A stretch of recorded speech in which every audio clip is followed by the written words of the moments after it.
예수님이 잡히시니까 제자들이 다 예수님을 버려두고 도망을 갔습니다. 그런데 성경을 보면 마지막 예수님이 십자가에 달리셨을 때 여전히 그 자리를 지켰던 사람들이 있었다고 말씀합니다. 오늘 25절과 26절인데 제가 읽어드립니다.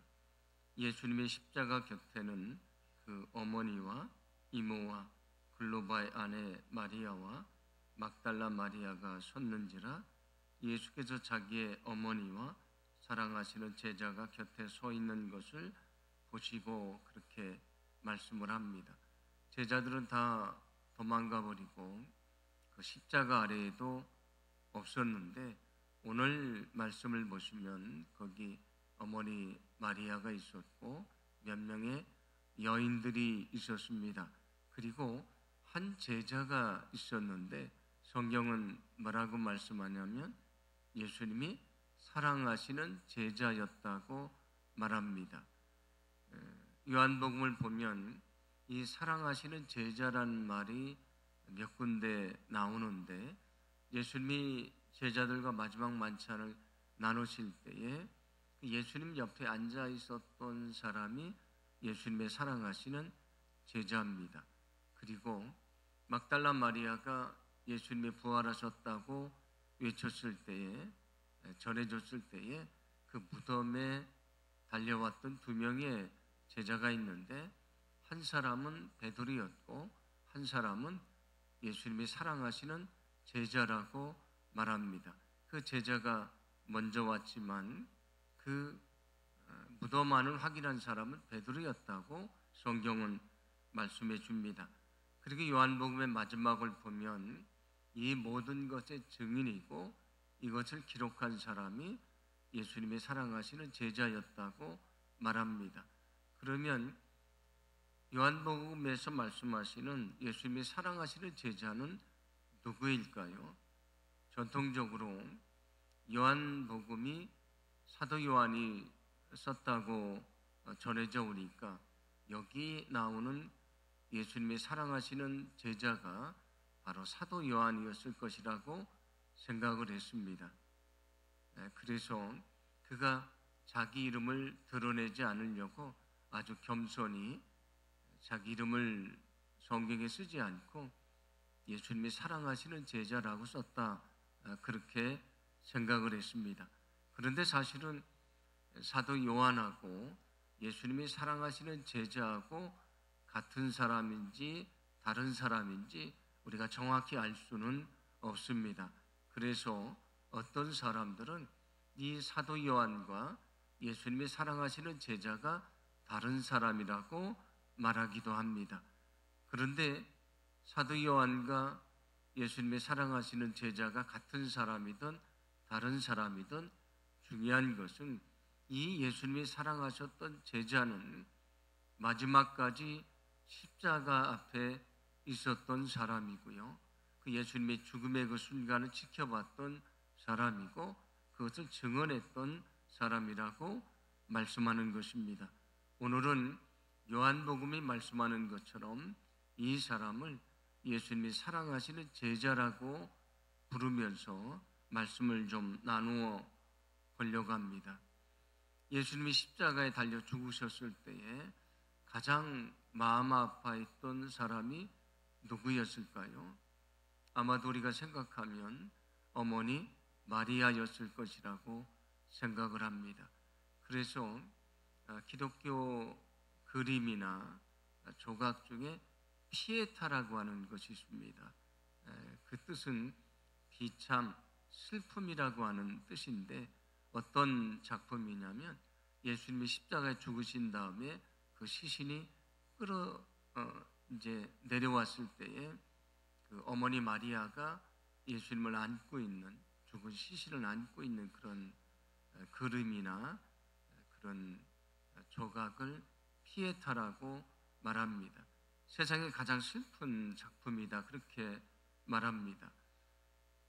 어머니 마리아가 가장 마음이 아팠을 거고요. 예수님도 십자가에 달리셨는데 그 어머니의 마음을 어찌 예수님이 몰랐겠습니까? 그래서 내가 죽은 다음에 어머니가 살아가는 것에 대한 마음속에 염려가 있었던 것 같습니다. 그래서 오늘 성경을 보시면 예수님이 이렇게 말씀하는데 26절, 27절인데 함께 봉독합니다. 예수께서는 자기 어머니와 그 곁에 서 있는 사랑하는 제자를 보시고 어머니에게 어머니, 이 사람이 어머니의 아들입니다 하고 말씀하시고 그 다음에 제자에게는 자, 이분이 내 어머니시다 하고 말씀하셨다. 그때부터 그 제자는 그를 자기 집으로 모셨다. 아멘. 예수님이 그 사랑하시는 제자하고 어머니를 각각 바라보면서 그 어머니에게 뭐라고 말하냐면 여기 있는 이 사랑하는 제자가 어머니 당신의 아들입니다. 그렇게 말씀을 하고요. 그 사랑하는 제자에게 이분이 내 어머니시다라고 말합니다. 이제 나는 죽고 부활하고 하늘로 올라가게 되지만 어머니에게 이 사랑하는 제자를 아들로 삼고 살아가라고 말씀하시는 것이고요. 그 사랑하는 제자에게는 어머니로 모시고 살아가라 그렇게 말씀하신 것입니다. 자, 예수님의 말씀을 통해서 무엇을 알게 됩니까?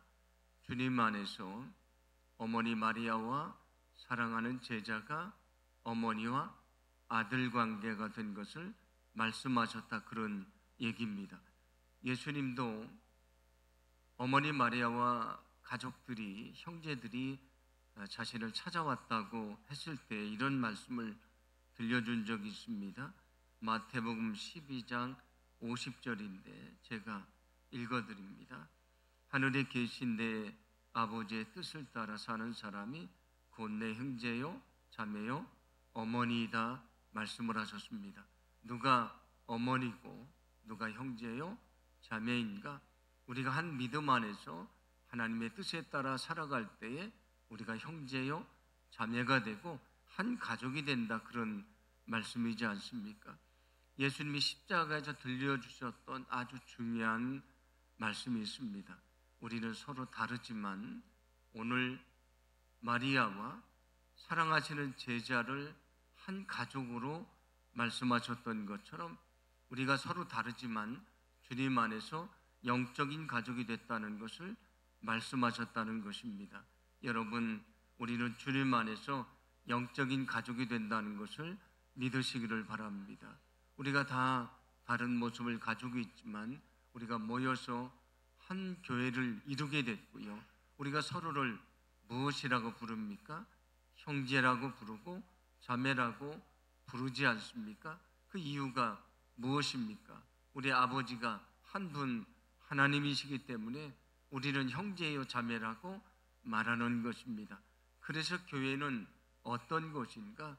서로 다른 사람들이 영적인 가족이 되는 것입니다. 그래서 오늘 이 뒤에도 써 있는 문구처럼 우리 교회가 가정과 같은 교회가 되어야 되고요. 우리의 가정은 교회 같은 가정이 되어야 됩니다. 그래서 우리가 교회에서 쓰는 용어들이 가정에서 쓰는 용어하고 같은 것이 많습니다. 가정에 아버지가 있는 것처럼 우리는 하나님을 아버지라고 말합니다. 우리가 성도들을 서로 형제요 자매라고 말하는 것은 하나님 안에서 한 가족이 됐기 때문입니다. 또 성경을 보시면 성도들을 가족으로 대하라고 말씀을 합니다. 나이가 많으신 남자 어르신은 아버지로 대해라. 나이가 많으신 여자 어르신은 어머니로 대해라. 젊은 남자는 형제로 대해라. 젊은 여자는 자매로 대해라 말씀을 합니다. 우리가 서로를 가족으로 대해야 되는 이유는 우리가 주님 안에서 영적인 가족이 됐기 때문입니다. 그래서 에베소서 2장 19절 말씀도 보시면 우리가 하나님 안에서 하나님의 가족이 됐다고 말씀해 주고 있습니다. 소망하기는 예수님이 십자가에서 말씀하셨던 마지막 부탁은 무엇이냐 하면 우리가 서로 다르지만 영적인 가족이 되라는 말씀입니다. 우리도 서로 다르지만 한 교회를 이루는 영적인 가족이 됐습니다. 영적인 가족이 됐으면 어떻게 살아가야 되겠습니까? 가족으로 대하며 살아가야 되지 않겠습니까? 우리가 서로 다르지만 한 가족으로 서로 존중해주고 사랑해주고 섬겨주고 하나가 되어 살아가야 되지 않겠습니까? 소망하기는 오늘 저 십자가에서 우리를 위해 죽으신 예수님을 기억하면서 우리가 한 영적인 가족으로 부름받았다는 것을 기억하고 오늘 이 시간 우리가 영적인 가족으로 살겠다고 결심하는 거룩한 시간이 되기를 간절히 소망합니다. 그때 우리가 서로 생각도 다르고요, 모습도 다르고 혈통도 다르고 다 다르지만 정말 주님 안에서 한 형제가 되고 자매가 되고 영적인 가족이 되는 그런 놀라운 주님의 은혜를 경험하게 될 줄로 믿습니다. 오늘 성경에 나오는 예수님의 사랑하시는 제자는 끝까지 예수님을 지켰던 사람이고요. 중요한 것은 예수님이 고난받고 죽으시는 그 순간을 아주 생생하게 지켜봤던 사람이란 것입니다. 그래서 오늘 말씀을 보시면 그가 지켜봤던 모습을 말씀해 주는데, 십자가에 사람이 오래 달려 있으면 너무 고통스럽지 않습니까? 그래서 어떻게 하게 돼 있냐면 십자가에 달렸을 때에 너무 오래 고통받으면 안 되니까 빨리 죽으라고 그 뼈를 꺾습니다. 뼈를 꺾어서 빨리 죽게 하는데, 성경 말씀을 보시면 그 예수님 양 옆에 있었던 두 강도가 있지 않습니까? 그 강도를 빨리 죽게 하기 위해서 그 다리를 로마 병사들이 꺾었습니다. 그래 빨리 죽게 하는데 그 두 사람의 다리뼈를 꺾은 다음에 예수님의 다리뼈를 꺾으려고 했더니 예수님이 이미 돌아가셔서 그 뼈를 꺾지 않았다고 말씀을 합니다. 그런데 여기 예수님의 뼈가 꺾이시지 않았다는 것은 매우 중요한 의미가 있습니다. 이스라엘 백성들이 출애굽을 할 때에 어린 양을 잡지 않습니까? 그 어린 양을 유월절 어린 양이라고 말합니다. 그런데 성경을 보시면 그 이후에 유월절을 지킬 때 그 뼈를 꺾지 말라는 말씀이 나옵니다. 유월절 어린 양의 뼈는 꺾지 말아라 말씀을 하는데, 여러분 예수님이 이 땅에 오셨을 때에 세례 요한이 예수님에 대해서 뭐라고 말합니까? 보라, 세상 죄를 지고 가는 하나님의 어린 양이라고 말하지 않습니까? 예수님은 유월절 어린 양처럼 우리의 죄를 속하려고 이 땅에 오셨다는 것입니다. 그런데 그 뼈가 꺾이지 않았다는 것은 예수님이 이 땅에 우리의 죄를 사하러 오신 유월절 어린 양이 되셨다는 것을 말씀하는 것입니다. 그 사실을 아주 가까이 지켜봤던 사람이 오늘 성경에 나오는 예수님이 사랑하시는 제자였다고 말씀해 줍니다. 그리고 로마 병사들이 예수님의 옆구리에 창을 찌르게 되는데, 그래서 옆구리에서 물과 피가 흘러나왔다고 말씀합니다. 그것을 지켜봤던 사람인데, 구약 성경을 보시면 피 흘림이 없으면 죄사함이 없다는 말씀이 나옵니다. 그는 예수님이 피가 쏟아지는 것을 지켜봤던 사람인데, 그것을 지켜보면서 예수님이 십자가에 달리셔서 저렇게 피를 쏟으심으로 우리의 죄를 사해 주셨다는 것을 지켜봤던 사람입니다. 또 물을 쏟으셨다고 말씀을 하는데, 예수님은 어떤 분이십니까? 우리의 모든 죄를 사하시고 우리에게 영원한 생명을 주시는 생명수가 되신다고 말씀하지 않습니까? 예수님의 그 물이 쏟아지는 것을 보고 성경이 말씀하신 예수님이 우리의 영생의 생명수가 되신다는 것을 경험했던 사람이 예수님의 사랑하시는 제자입니다. 그리고 스가랴 12장 10절을 보시면 세상을 구원할 메시아에 대해서 그분이 찔리실 것을 말씀을 하는데, 손에 못이 찔리시고요, 옆구리에 창이 찔리시는 것을 보면서 구약 성경에서 예언했던 세상을 구원할 메시아인 것을 보았던 사람이 예수님이 사랑하시는 제자였습니다. 오늘 35절을 보시면 그에 대해서 이렇게 말씀하는데 함께 봉독합니다.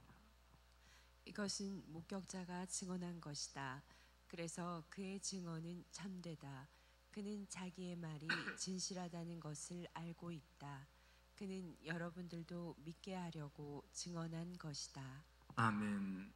오늘 이 주님이 사랑하시는 제자는 이 모든 것을 목격한 사람이다. 그리고 이것을 증언해 주는 사람이다라고 말합니다. 그래서 너희들도 이 증언을 듣고 예수님을 믿기를 원한다고 말합니다. 오늘 성경에 나오는 예수님이 사랑하시는 제자는 어떤 사람입니까? 저 십자가에서 주님을 만나고요, 예수님을 증언했던 사람입니다. 오늘 예수님이 사랑하시는 제자를 보면서 우리가 깨닫게 되는 것은 그가 예수님을 만나고 증언했던 사람이었던 것처럼 우리도 예수님을 증언하는 사람으로 부름을 받았다는 것입니다. 여러분, 우리도 예수 그리스도를 전하는 증인으로 부름받았다는 것을 믿으시기를 바랍니다. 오늘 우리가 예배를 드리며 결심해야 되는 아주 중요한 것이 있습니다. 우리가 증인으로 부름받았다는 것입니다. 우리가 증인으로 부름받았으니 예수 그리스도를 전하는 증인으로 살아가야 된다는 것을 기억하시기를 바랍니다. 그런데 우리가 증인이 된다는 것은 말로만 전하는 것이 아니고 우리의 삶을 통해 전해야 된다고 말씀드렸는데, 우리가 정말 우리의 입술을 통해서 우리의 삶을 통해서 예수님을 전하고요, 예수님을 알지 못하는 영혼들이 우리의 그 전하는 복음을 통해서 우리의 삶을 통해서 주님을 알고 저들이 구원받는 그런 귀한 역사가 있게 되기를 간절히 소망합니다. 우리의 생명이 다하는 그날까지 이 복음의 증인의 사명을 감당할 수 있도록 인도해 주실 줄로 믿습니다. 우리가 십자가에서 주님을 만나다 그런 주제를 가지고 말씀을 나누었는데, 존 번연의 철로 역정이라고 하는 책이 있습니다. 그 책을 보면 거기 주인공이 크리스천이라고 하는 사람인데, 그가 어깨에 아주 무거운 짐을 지고 있습니다. 그런데 그 무거운 짐이 점점 무거워져서 견딜 수가 없습니다. 그래서 그는 멸망의 도시를 탈출을 해서 저 천성을 향해 가게 됩니다. 시간이 지나면서 그 어깨에 지고 있는 짐이 점점 무거워집니다. 그가 지고 있는 짐은 무엇이냐면 죄악이라고 하는 짐입니다. 그 죄악의 짐 때문에 그는 걷기도 어려운 상황이 됩니다. 한 언덕에 도착했을 때에 거기 십자가를 보게 됩니다. 그리고 십자가 아래에 큰 거기 무덤이 있었는데 큰 구멍이 뚫려져 있습니다. 그가 십자가로 올라가려고 할 때에 그 무거운 등의 짐이 벗겨지고요, 그것이 이렇게 굴러가서 거기 무덤의 구멍 속으로 떨어지게 됩니다. 그는 십자가 앞에서 죄악의 짐을 벗게 됐고요, 그는 자유롭게 됐고 결국은 천성에 들어간다는 이야기입니다. 그때 그가 들려주는 고백이 있습니다. 제가 소개해드리면, 주께서 괴로움을 당함으로 내게 평안을 주셨고 주께서 목숨을 버리사 내게 영생을 주셨습니다. 이 주님께서 십자가에 달려 죽으심으로 내게 평안을 주셨고 내게 모든 죄를 사하시고 영생을 주셨다고 말씀을 합니다. 우리가 어디서 영원한 평안을 얻을 수 있습니까? 어디서 우리의 죄악의 짐을 벗을 수 있습니까? 어디서 우리가 영생을 얻을 수 있습니까? 우리는 저 십자가 아래에서 주님을 만날 때만 영생을 얻고요, 죄악의 짐을 벗을 수가 있는 것입니다.